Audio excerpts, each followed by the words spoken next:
राधे राधे। जय श्री कृष्णा। आप सभी को राधे राधे भक्तों, जय श्री कृष्णा मेरी तरफ से। आज मार्गशीर्ष मास कथा अगहन मास की अध्याय 9वें की कथा सुनते हैं। तो मेरे वीडियो में अंत तक बने रहिए और जानते हैं मार्गशीर्ष मास की कथा अध्याय 9वां। मैं नीतू राजावत लेकर के आई हूँ 9वें अध्याय की कथा। 9वें अध्याय की कथा में एकादशी माता कहाँ से आई, उनकी शक्ति क्या है और क्यों भगवान ने कहा कि सभी व्रतों में एकादशी व्रत सर्वोत्तम है, ये हम 9वें अध्याय की कथा में जानेंगे। तो वीडियो के अंत तक बने रहिए और पसंद आए तो मेरे चैनल को लाइक और सब्सक्राइब जरूर करिएगा। जय श्री कृष्णा। राधे राधे आप सभी को। हरि ओम। जय श्री हरि, जय श्री कृष्णा। जय विष्णु भगवान की और जय एकादशी माता की अनंत महिमा को प्रणाम। भक्तों, मार्गशीर्ष मास का पवित्र समय चल रहा है। यह वही मास है जिसमें स्वयं श्री कृष्ण ने मासा नाम मार्गशीर्षो हम कहकर अपना स्वरूप बताया है। जब यह महीना आता है तो देवताओं के लोकों में दिव्य शांति फैलती है और धरती पर साधकों के हृदय में भक्ति का प्रकाश जगमगा उठता है। आज हम प्रवेश कर रहे हैं मार्गशीर्ष मास कथा अध्याय 9 में। यह अध्याय भक्ति, ज्ञान और दिव्य रहस्यों का खजाना है जो पूरे मास की साधना को पूर्णता देता है। और आज की कथा में हम सुनने जा रहे हैं उत्पन्ना एकादशी की अद्भुत कहानी कि आखिर एकादशी माता कौन है, कैसे प्रकट हुई और एकादशी व्रत की शुरुआत कैसे हुई। भक्तों, आपने सुना होगा कि एकादशी व्रत से पाप नष्ट होते हैं, मन शांत होता है और भगवान विष्णु की अनुकंपा प्राप्त होती है। पर क्या आपने कभी सोचा है कि एकादशी माता कहाँ से आई, उनकी शक्ति क्या है और भगवान ने कहा है कि सभी व्रतों में सर्वश्रेष्ठ एकादशी का व्रत माना गया है जिसको करने से मन को शांति और मोक्ष की प्राप्ति होती है। एकादशी व्रतों में सर्वश्रेष्ठ है जिसको करने से भगवान की अनुकंपा प्राप्त होती है। उनकी शक्ति क्या है और क्यों भगवान ने कहा है सभी व्रतों में एकादशी सर्वोत्तम है। आज की कथा में हम जानेंगे देव असुर संग्राम की वह दिव्य घटना, अत्याचारी असुर मुर की शक्ति और भगवान विष्णु के दिव्य तेज से एक तेजस्विनी कन्या प्रकट हुई जिन्होंने संसार के कल्याण के लिए मुर का संहार किया और आगे चलकर एकादशी माता के रूप में जगत में प्रसिद्ध हुई। भक्तों, आज यह अध्याय आपके मन को भक्ति में डुबो देगा और एकादशी माता की महिमा का साक्षात्कार कराएगा। तो आज मन को शांत करें और श्वास को स्थिर कर अपने हृदय को दिव्यता से भर लें, क्योंकि आरंभ हो रही है मार्गशीर्ष मास की कथा महात्म्य 9वां उत्पन्ना एकादशी माता का दिव्य प्रकट। बहुत प्राचीन समय की बात है जब सतयुग की धरती पर धर्म अपनी ध्वजा लेकर विलक्षण रूप से प्रतिष्ठित था, तब भी अंतर में छिपा अहंकार और असुरता धीरे धीरे अपना विस्तार कर रही थी। उस समय दैत्य कुल में एक अत्यंत बलशाली अभिमानी असुर उत्पन्न हुआ जिसका नाम मुर था और उसका जन्म कटु वंश में हुआ था। उसका हृदय शीघ्र ही अधर्म की चपेट में आ गया। बाल्यावस्था से ही उसमें विजय, प्रभुता और सार्वभौमिकता, अधिकार की तीव्र लालसा व्याप्त रही। जैसे जैसे उसकी आयु बढ़ी उसने संसार में नित्य नियमों को ठुकराकर कठोर तपस्या आरंभ की। हिमालय की गुफाओं में और वर्षों तक एक एक पाद पर खड़े होकर अनाहार अनिल वायु मात्र से जीवन धारण करते हुए ब्राह्मणों तक को चकित कर दिया। उसकी तपस्या से त्रिलोक हिल उठा। अत्यंत अतः प्रजापति ब्रह्मा स्वयं प्रकट हुए और उसी दिव्यलोक की साधना का फल स्वरूप मोर को वरदान प्राप्त कर दिया। कोई देव, दानव, गंधर्व, यक्ष, राक्षस या मनुष्य उसका वध न कर सके। पर ब्रह्मा ने सूक्ष्म चेतावनी दी कि उसकी पराजय एक स्त्री के हाथों से संभव होगी। पर मुर ने उस शब्द को हल्के में लिया। सोचा, स्त्री कौन मेरी शाखा काट सकेगी।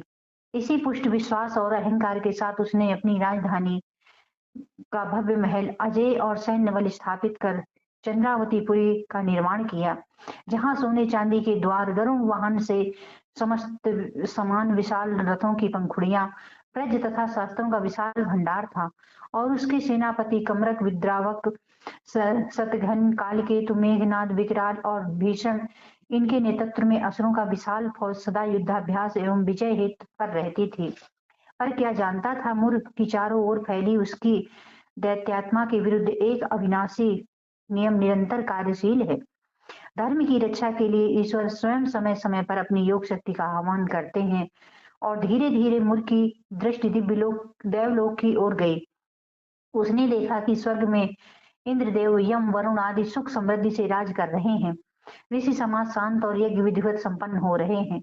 इन सबको देखकर मूर्ख के मन में उग्र राग धारण कर लिया अहंकार ने उग्र राग धारण कर लिया। उसने निश्चय किया कि अब स्वर्ग पर भी मेरा अधिकार होगा। तब वह अपनी दैत्य सेना लेकर त्रिलोकी पर आक्रमण कर बैठा। आकाश में धूल उड़ी, धरती कांपी, पर्वत संकरी हुई और चंद्रावतीपुरी से निकली उसकी सेना जैसे दैत्य सागर बनकर इंद्रलोक की ओर बढ़ी। देवों ने यह विपत्ति देखकर तत्क्षण सैन्य संरचना की। वरुण ने ब्रज उठाया, अग्नि ने अग्निबाण बरसाए, वरुण ने वरिधि प्रलय कर देने का प्रयत्न किया, पर मूर्ख के बल के आगे देवों के प्रचंड अस्त्र भी क्षीण बढ़ गए। उसके एक एक प्रहार से पर्वत बिखरते, नदियां उफान लेती और देवगण परास्त होकर ब्रह्मलोक की ओर सहारा मांगने पहुंचे। ब्रह्मा ने बुद्धिमत्ता से कहा कि इस असुर का नाश केवल एक ऐसी शक्ति कर सकती है जो स्वयं त्रिलोक का पालक है। श्री हरि विष्णु देवगण वैकुंठ में पहुंचे और विष्णु को समस्त विपदा बताते हुए निवेदन किया। तब विष्णु ने अपनी करुणा व पराक्रम से कहा, भय मत करो, मैं स्वयं इस दैत्य का संहार करूंगा। और गरुड़ पर आरूढ़ होकर वे युद्ध भूमि की ओर गए। जब मुर ने आकाश में विष्णु का वह दिव्य रूप देखा तो गर्जन कर उठा, कौन है यह जो मेरे नगर में बिना अनुमति के प्रवेश कर रहा है? और विष्णु ने दृढ़ता से उत्तर दिया, मुर तेरा अहंकार तुझे पतन की ओर ले जाएगा। आज धर्म की रक्षा करूंगा।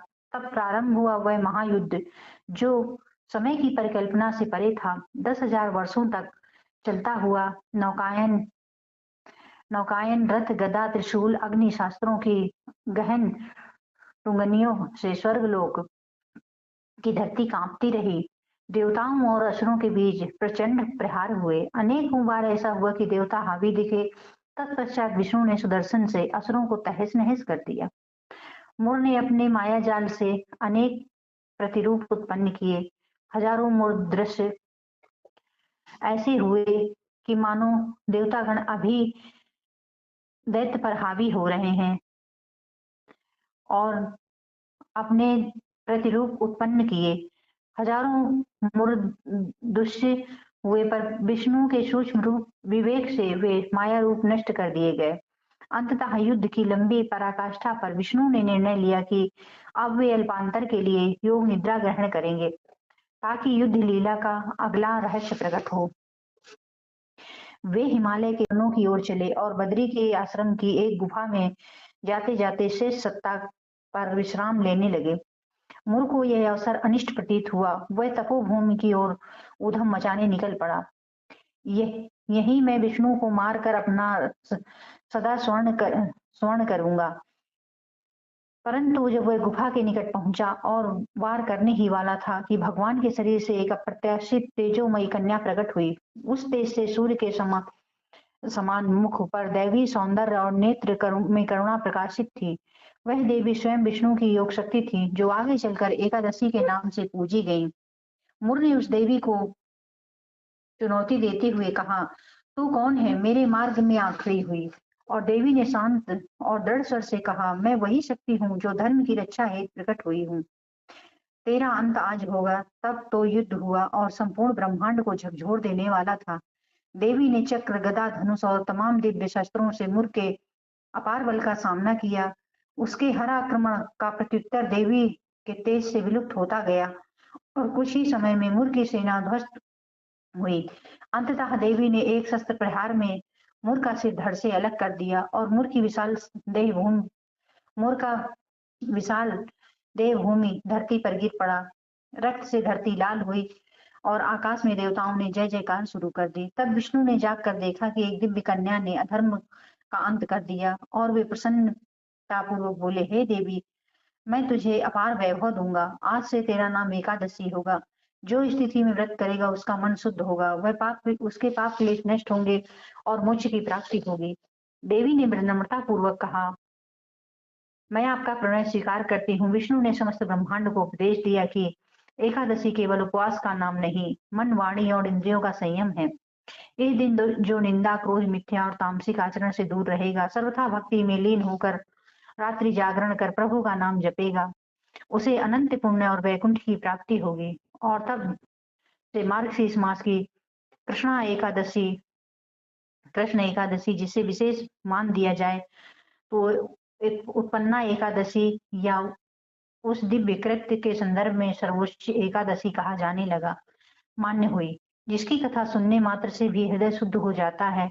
जो श्रद्धा से उसका पालन करते हुए मृत्यु के भय से विमुक्त होकर परम धाम को प्राप्त होता है। यह कथा हमें सिखाती है कि चाहे कितना भी बल, वैभव और अहंकार क्यों ना हो, धर्म की शक्ति अंततः विजयी होगी। और एकादशी जैसी तिथियां हमें अपने भीतर की इंद्रियों का संयम व आत्म संयम के द्वारा ईश्वर सम्मुख पहुंचाने का मार्ग बतलाती है। इसलिए आज भी भक्तजन इन पूजाओं, व्रतों और कथाओं का श्रवण अपने हृदय में कर निर्मल कर वैकुंठ से के लक्ष्य की ओर बढ़ते हैं। हरि ओम तत्सत। जय श्री हरि। जय भगवान श्री विष्णु की देवी एकादशी को अपनी योग माया के रूप में पहचान कर उन्हें उत्पन्ना एकादशी का नाम दिया। तब समस्त देवगण पुष्प वृष्टि करने लगे। इंद्र, वरुण, यम, कुबेर, अग्नि सबने हाथ जोड़कर देवी की आराधना की। ब्रह्मा जी ने कहा, हे देवी, आज से तुम्हारा नाम स्मरण मात्र से पापों का नाश करेगा। जो मनुष्य तुम्हारे दिन उपवास करेगा वह जन्म जन्मांतर के पापों से मुक्त होगा। तभी विष्णु बोले, हे ब्रह्मदेव, यह तिथि मेरे हृदय को अत्यंत प्रिय होगी। जो भक्त इसका पालन करेगा वह मुझे शीघ्र प्राप्त करेगा। इस व्रत के प्रभाव से मनुष्य के पाप उसी प्रकार नष्ट होंगे जैसे अग्नि में तिनका जल जाता है। यह आशीर्वाद हुआ। तब उत्पन्ना एकादशी का महत्व प्रसार समस्त लोकों में होने लगा। हर दिशा में इसकी चर्चा फैल गई। देवताओं के लोक में, मनुष्यों के बीच और ऋषियों के आश्रमों में हर कोई इस दिन की प्रतीक्षा करने लगा।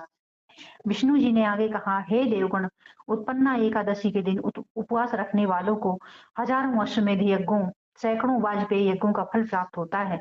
जो भक्त एकादशी की रात्रि में जागरण करता है वह मेरे चरणों का सानिध्य पाता है। इस दिन का व्रत केवल शरीर को कष्ट देने के लिए नहीं, बल्कि आत्मा को निर्मल बनाने के लिए किया जाता है।